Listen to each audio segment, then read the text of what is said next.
So hello everyone, I welcome you all in this video. आज इस video में हम बात करने वाले हैं मीज़ोन्स के बारे में।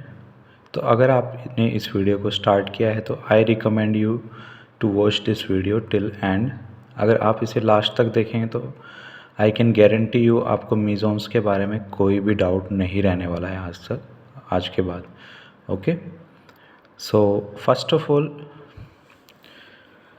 Every force in this universe has a mediator. तो इस यूनिवर्स में जितने भी फोर्सेस हैं उनका एक मीडिएटर होता है, like electromagnetic force. Electromagnetic force की हम बात करें तो उनका मीडिएटर होता है, हमें पता है, गामा यानी फोटोन, राइट। ऐसे ही हमारे पास ग्रेविटेशनल फोर्स है, उनका जो हमारे पास मीडिएटर होता है वो होता है ग्रेविटॉन, राइट। हाँ, ग्रेविटॉन। ओके, सो ऐसे ही जो स्ट्रॉन्ग फोर्स होते हैं, अब स्ट्रॉन्ग फोर्स हमारे पास दो तरह के होते हैं। एक तो होता है हमारे पास forces between quarks, okay, and एक होता है forces between nucleons. Nucleons are combinely called neutrons and protons combinely called nucleons. So nucleons के बीच में जो फोर्स होता है उसे जो मीडिएट करता है, जो न्यूक्लियॉन्स के बीच में जो स्ट्रॉन्ग फोर्स होता है उसे जो पार्टिकल मीडिएट करता है उसे हम कहते हैं meson. Okay, so mediator of strong force between nucleons, that is neutron and proton, is called mesons. After that, now what is the constituent particles of nucleons?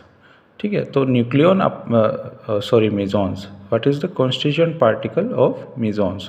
So mesons अपने आप में elementary particles नहीं हैं, यानी कि ये किन्हीं और पार्टिकल से मिलकर बने होते हैं, ठीक है।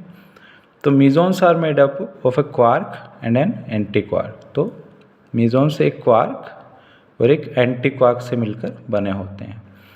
Now mesons are bosonic in nature. तो बोसोनिक इन नेचर का क्या मतलब है कि उनकी जो स्पिन है वो इंटीग्रल स्पिन होती है, ठीक है।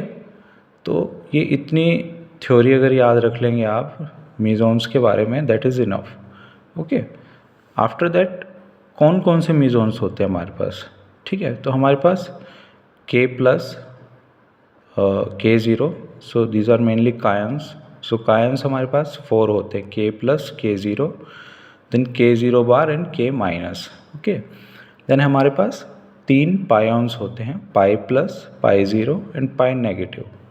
Then we have 2 etas, eta and Etah dash, right. अगर आप वीडियो में लास्ट तक जुड़े रहेंगे, इन्हें याद करने का बहुत ही आसान तरीका बताऊंगा, तो इसीलिए मैं बार बार आपको बोल रहा हूँ कि please watch this video till the end, ठीक है। तो नाउ हमने पढ़ा है कि ऊपर कि जो mesons होते हैं वो एक क्वार्क और एक एंटी क्वार्क से मिलकर बने होते हैं, राइट। तो सबसे पहले हम पढ़ते हैं क्वार्क ट्रायंगल के बारे में, ठीक है, क्वार्क ट्रायंगल और एंटी क्वार्क ट्रायंगल के बारे में। So if we draw quark triangle, so we have 3 quarks in this quark triangle, so that is U, D and S. Okay, so this is hypercharge axis and this is isospin, third component of isospin axis, right. So this is I3 and this is Y. So इसमें हमारे पास mainly 3 quarks होते हैं, U, D, S। अब U quark का जो third component of isospin है वो होता है हाफ, और डी क्वार्क का जो थर्ड कंपोनेंट ऑफ आइसोस्पिन होता है वो होता है minus half. Okay, so this is minus half, right, this is half. Okay, and the third component of isospin of S quark is 0। Okay, so this is 0। Now isospin of U and D are half and isospin of S is 0, right. Now anti-quark triangle, so anti-quark triangle इसका just reverse होता है हमारे पास। so S quark इसमें नीचे था, इसमें S बार, anti quark triangle में जो क्वार्क्स को है हम क्वार्क्स के साथ एक बार लग जाता है, ठीक है। तो U bar, D bar and S बार, तो इसमें जो आइसोस्पिन होती है हमारे पास U बार और D बार की, वो हाफ होती है। U बार का जो थर्ड कंपोनेंट ऑफ आइसोस्पिन होता है वो यहाँ पे U का हाफ था, बट यहाँ पे U बार का माइनस हाफ होता है और D बार का हाफ होता है, और S बार का जो आइसोस्पिन है वो 0 होती है और थर्ड कंपोनेंट ऑफ आइसोस्पिन भी 0 होती है। नाउ मासेस ऑफ दीज हमने पढ़ा था ऊपर कि ये 9 बेसिकली हमारे पास मेसॉन्स होते हैं, तो ये सभी इनके मास हैं, so you can remember them. Okay, अब हम चलेंगे कि हम इनके जो मेसॉन्स के क्वार्क कंटेंट को कैसे याद कर सकते हैं और इन्हें हम ऑक्टेट में अरेंज करते हैं। सो हम उस ऑक्टेट के बारे में पढ़ेंगे। सो ये मैंने क्वार्क और एंटी क्वार्क ट्रायंगल दोबारा से बनाया, ड्रॉ किए हैं। तो अगर आप इन्हें ओवरलैप कर देंगे, जस्ट ये एक लेमन तरीका है इसे याद करने का, इनके क्वार्क कंटेंट्स, कि आप ऐसा सोचिए कि हम इन्हें ओवरलैप कर रहे हैं। ओवरलैप कर रहे हैं तो अब देखिए,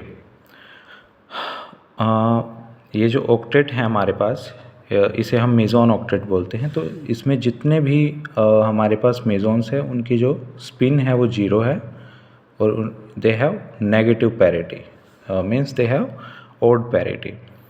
सो अब हम इनके जो क्वार्क कंटेंट्स हैं वो कैसे याद कर सकते हैं। आप सपोज़ कीजिए कि हम इन्हें ओवरलैप कर रहे हैं एक दूसरे के ऊपर, तो इस ऑक्टेट में जो पॉजिटिव वाई की तरफ, ये कौन सा एक्सिस है हमारे पास, हाइपर चार्ज एक्सिस है, और ये हमारा I3 एक्सिस है।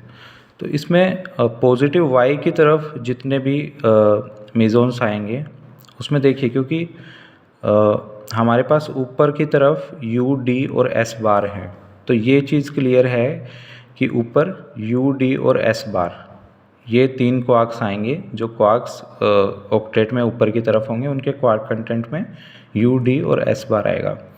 ठीक है, अब ये चीज़ क्लियर है कि S बार आएगा।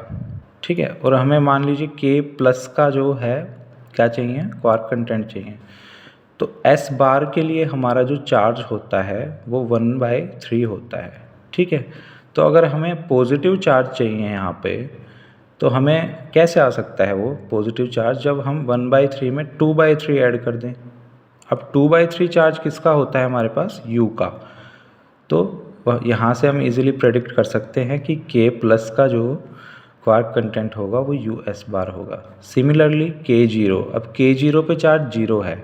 ठीक है, और हमें पता है कि यहाँ पर S बार क्वार्क है, क्योंकि ये देखिए एंटी क्वार्क ट्रायंगल में जो ऊपर की तरफ है वो S बार क्वार्क है।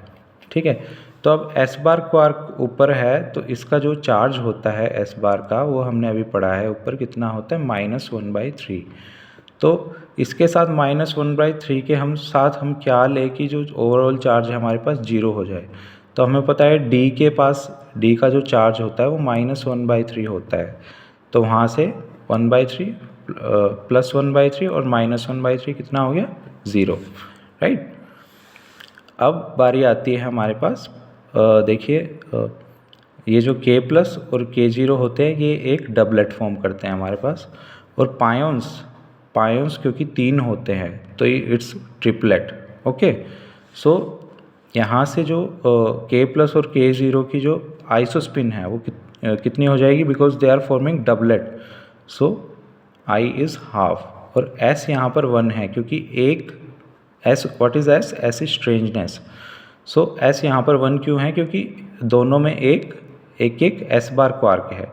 तो अगर S क्वार्क होता है तो स्ट्रेंजनेस हमारे पास -1 होती है, और S बार क्वार्क होता है हमारे पास तो वहाँ पे स्ट्रेंजनेस +1 होती है। राइट, और क्योंकि ये डबलेट फॉर्म कर रहे हैं, doublet means their family has 2 members, right, so their family has 2 members.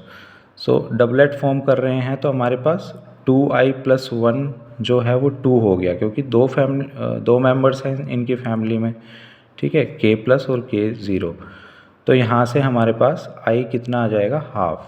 तो हम यहाँ ऐसे भी I कैलकुलेट कर सकते हैं ईजिली।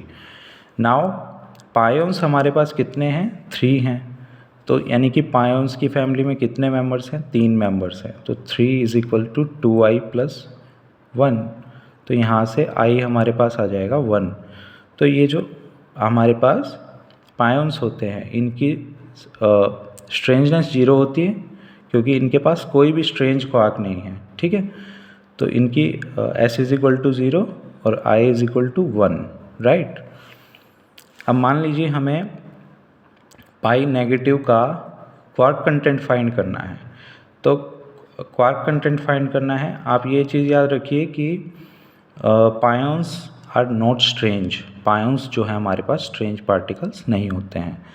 तो पाई नेगेटिव चार्ज अगर स्ट्रेंज पार्टिकल नहीं है तो नेगेटिव चार्ज एक ही तरीके से आ सकता है, यू बार और डी के कॉम्बिनेशन से, क्योंकि यू बार के पास हमारे पास -2/3 चार्ज होगा और डी के पास -1/3 चार्ज होगा। तो अगर हम इनको ऐड करेंगे तो हमारे पास जो ओवरऑल चार्ज है वो -1 आ जाएगा, राइट। ऐसे ही हमारे पास अब देखिए ये जो कॉर्नर्स पे जो पायोन्स हैं उनके आप क्वार्क कंटेंट इजीली याद कर सकते हैं, और ये जो मिडल में इस मिडल पॉइंट पे जो चार्ज हैं उनके क्वार्क कंटेंट मैंने लिख दिए हैं, आपको इन्हें याद करना पड़ेगा, राइट। इनको हम इजीली याद कर सकते हैं। अब जैसे मान लीजिए पाई प्लस का हमें क्वार्क कंटेंट बताना है। अब +1 चार्ज एक ही तरीके से आ सकता है हमारे पास। हमें ये तो पता है कि pions are not strange so there s is 0। तो +1 चार्ज कैसे आएगा, एक तो हमारे पास u चार्ज हो, u क्वार्क हो और एक d बार क्वार्क हो। तो u क्वार्क के पास कितना चार्ज होगा, +2/3, और d बार क्वार्क के पास चार्ज होगा हमारा 1/3। देखिए ये मैंने क्वार्क्स के चार्ज ये लिख दिए हैं यहाँ पे, ओके। सो u के पास चार्ज होता है +2/3, d के पास -1/3, s के पास -1/3। अगर हम इनके ऊपर बार लगा देंगे तो बस ये इनका चार्जेस का साइन चेंज हो जाएगा, राइट। सो अगर अब देखिए हमारे पास अब हमें k बार का चार्ज k माइनस का क्वार्क कंटेंट निकालना है और k0 बार का क्वार्क कंटेंट निकालना है। तो एक बात फिर से याद रखिए, अब यहाँ पे देखिए क्वार्क ट्रायंगल में नीचे क्या आ रहा है हमारे पास, u बार और d बार, और सॉरी एंटी क्वार्क ट्रायंगल में हमारे पास नीचे क्या आ रहा है, u बार और d बार, और क्वार्क ट्रायंगल में हमारे पास नीचे आ रहा है s। तो ऑक्टेट में जितने भी पार्टिकल्स नेगेटिव y में होंगे उनमें एक s क्वार्क होगा, एक s क्वार्क तो होगा दोनों के पास, और एक के पास u बार क्वार्क होगा और एक के पास d बार जो लेफ्ट में आएगा, क्योंकि देखिए एंटी क्वार्क ट्रायंगल में जो u बार है वो लेफ्ट में आ रहा है। तो जो लेफ्ट में जो हमारे पास मेजोन होगा उसके पास एक u बार क्वार्क होगा, और जो राइट में जो हमारे पास मेजोन होगा उसके पास एक d बार क्वार्क होगा। और s क्योंकि नीचे आ रहा है तो s तो होगा ही, और आप चार्ज से भी कैलकुलेट करके देख सकते हैं आराम से, ठीक है, क्योंकि मैंने सिखा दिया है आपको, ओके। तो जितने भी k माइनस और k0 बार, क्योंकि ये दो फैमिली मेम्बर्स हैं इनके, तो इनके लिए i हमारे पास सेम तरीके से k0 और k प्लस पे जैसे i हमारा हाफ था तो इनके लिए भी i हमारा हाफ हो जाएगा, राइट। नाउ देखिए आप ये जो एक्सिस है, ये x एक्सिस i3 एक्सिस जो है, अगर आप इसे 120 डिग्री रोटेट कर देते हैं, ठीक है, इसके ऐसा समझ सकते हैं हम, इसके 120 डिग्री पे जो एक्सिस होगा, कौन सा एक्सिस है वो, ये वाला एक्सिस, ठीक है, या फिर ये वाला एक्सिस, या फिर ये वाला एक्सिस, ये जितने भी एक्सिस होंगे इनके 120 डिग्री पे, उसके ऊपर क्या होगा, चार्ज सिमेट्री होगी हमारी।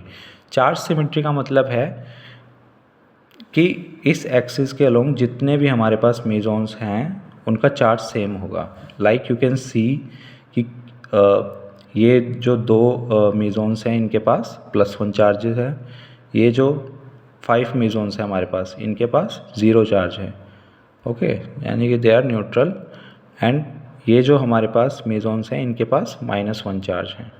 तो इस तरह से आप मीज़ोन्स के बारे में सब कुछ। अगर आपने इस वीडियो को लास्ट तक देखा है तो मुझे नहीं लगता कि आपको कोई भी डाउट रहेगा मीज़ोन्स के बारे में आज के बाद।